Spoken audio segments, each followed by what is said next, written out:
when the loss is coming a little and I mean as per as the number, like even the profit is better, even in power generation and even irrigation itself. But while you are saying in such a way, there are like, do you have any alternatives for Polavaram to make it like equal in power generation and same irrigation? See, regarding Polavaram, three things have to be said. To begin with, Polavaram, technically Polavaram, I would not say viable, but it cannot be a sustainable project. The project, it is not a concrete structure to begin with. Most of the dams are concrete structures, and concrete structures do have good foundations. Polavaram is not a concrete structure, nor does it have, appropriate foundation. In the case of Polavaram, they would mix concrete and cement and put it across the river. So this is some kind of a western dam across the river.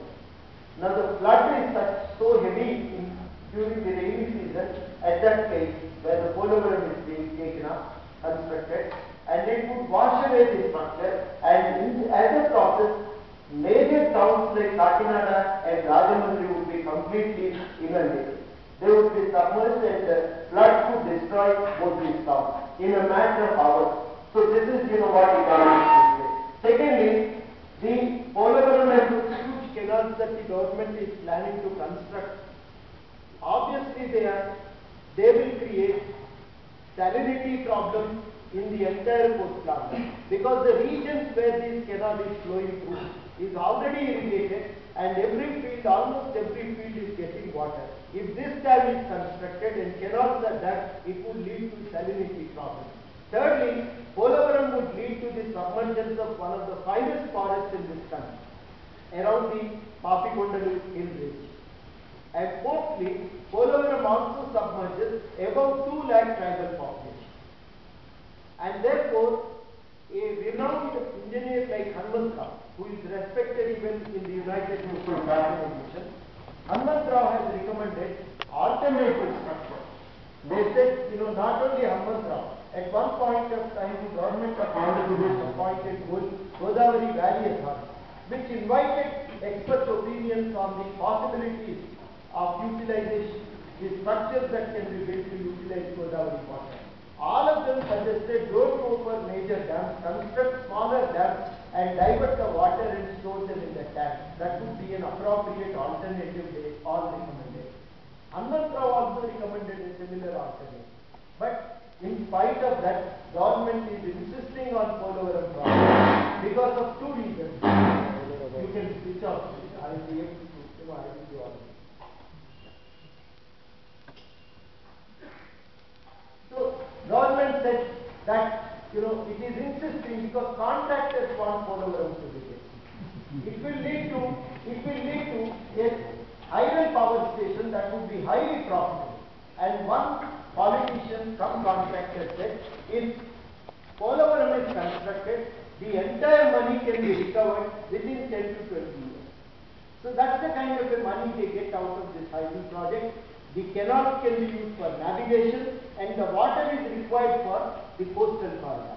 And coastal corridor can be a very harmful project for the ecosystem of the coastal region. Now yet they want to take up this project. And Supreme Court has given only the Ministry of Environment given only conditional permission. That the permission depends upon the court verdict. So pending the court verdict, you cannot do anything. And Orissa has refiled its own petition in the Supreme Court. And given all these arguments, it is very difficult to take a Polavaram project, and yet it becomes a prestigious project for coastal Andhra, and unnecessarily some politicians are trying to build a movement around this Polavaram project. And it would also lead to concentration of water only again, inequitable distribution of the Godavari river water. So these would be the harmful consequences, and therefore people are not opposed to the diversion of water to coastal Andhra. But then it has to be done through methods that would be less harmful to the people and also to the environment. And this is not something that the government is unwilling to do. At one point of time, the issue was taken up with the union government, and union government called for a deliberation. And in the course of after the discussions, the then Chief Minister Rajshekar Reddy agreed that he would appoint a technical committee to look into the issue. He appointed a technical committee, but he said we would require a project which would store above 80 TM, and at the height, such a height, and take the water, level to such a height.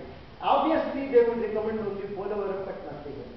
If you say, how water can be diverted without affecting the interest of the tribals and also the environment, obviously they would have suggested alternative structure. But that was not the terms of reference given to the, the committee. So, that's how they manipulated and are trying to construct Polavaram. One observation, people say, they are postponing the demerger of Telangana so that they can complete the construction of Polavaram. My doubt is, why don't they go for Pranahita and Elambali? Also, they will come for some 200 TMC water, right? So why don't they prefer this Pranahita and this project? If Pranahita is a tributary of Godavari, and the Pranahita Elambali project is designed by the engineers, the Institution of Engineers located in Hyderabad.